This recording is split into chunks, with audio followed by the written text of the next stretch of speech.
So UFC 310 just finished, and I'm here to break down Kai Asakura versus Alejandro Pantoja here for you today and give you my thoughts on how I think the event went. Pantoja gets it done. Honestly, dude, it's nice to see Pantoja get an aggressive finish.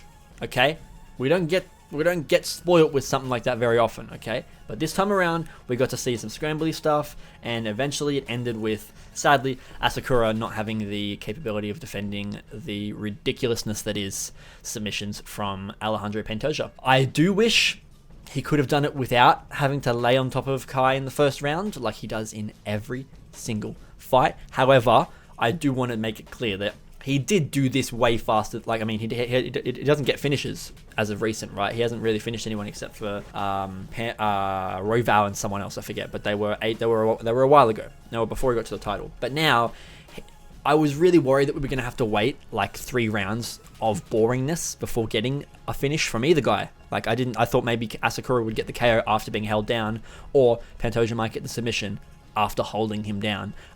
But it didn't take that long. I'm still annoyed at the way the first round was when Pantoja ended up on top, because he just did nothing, man. Like, he's just really slow at times, and it can suck because there's nothing else to really hate about Pantoja. He's a nice enough guy. He's clearly a hard worker and stuff, and he's not a boring fighter. Like, if he was a boring fighter, that'd be a different story. He's relatively fun to watch. He just isn't good at keeping consistent with that. He very commonly lets boring moments seep into his fights. He lets lack of activity seep into his fights. He lets his style embrace lack of action at times as well. So it is what it is, but I was excited to see him get a second round finish. Honestly, it was very fun. Regardless, aside from that, the fight itself was fun. Kai's striking is very entertaining. It's really dynamic, and I liked what I saw, dude. He was throwing flying knees, and he was throwing like beautiful like counter shots when he would just like step, kind of like, you know, when you saw Mauricio Hoofy throw that like no look left hook on James Lontop at UFC 309. Yeah, it was kind of similar, not to that punch, but similar in terms of the way he's fighting.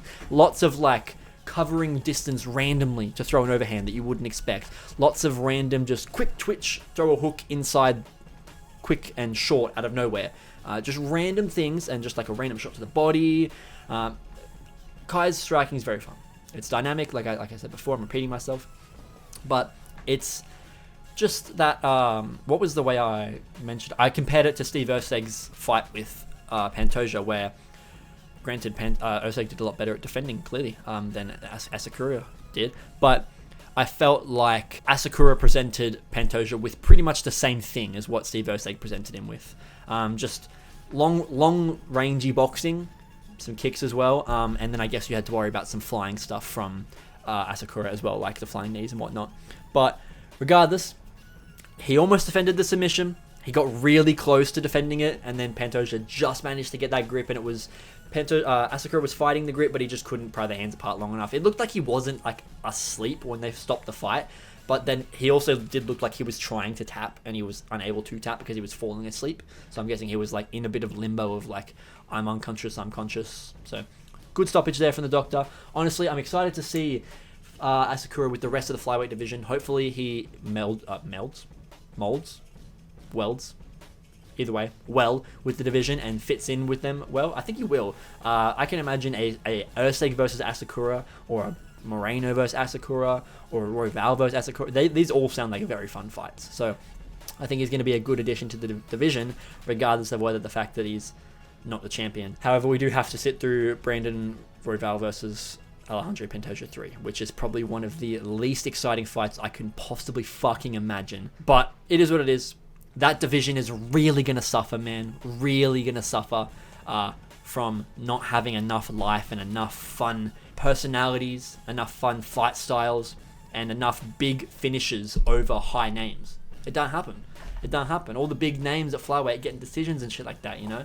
So kind of annoying, you know. We want to see dominance in that division. It's just that the lighter guys are quicker, fight more sporadically, and they're much easier at getting out of submissions, much easier at getting out of the way of knockout blows, much easier of softening everything that you get hit with because they move so much. You know, you have to catch a flyweight guy on entry with something, right? You can't catch him moving away from something. It's not the same thing.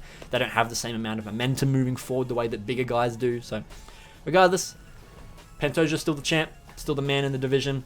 I guess we're going to watch Royval versus him 3. Really fucking unentertaining. But tis what tis. Dude got the job done.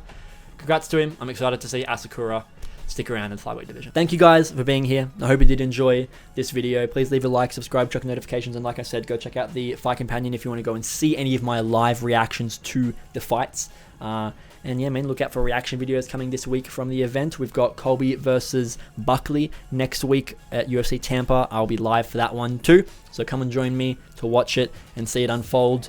I hope you guys enjoy the rest of your weekend. And we're coming up to Christmas, so enjoy your Christmas time as well, everybody. And I'll see you guys all in the next Mixed Martial Arts video. Goodbye.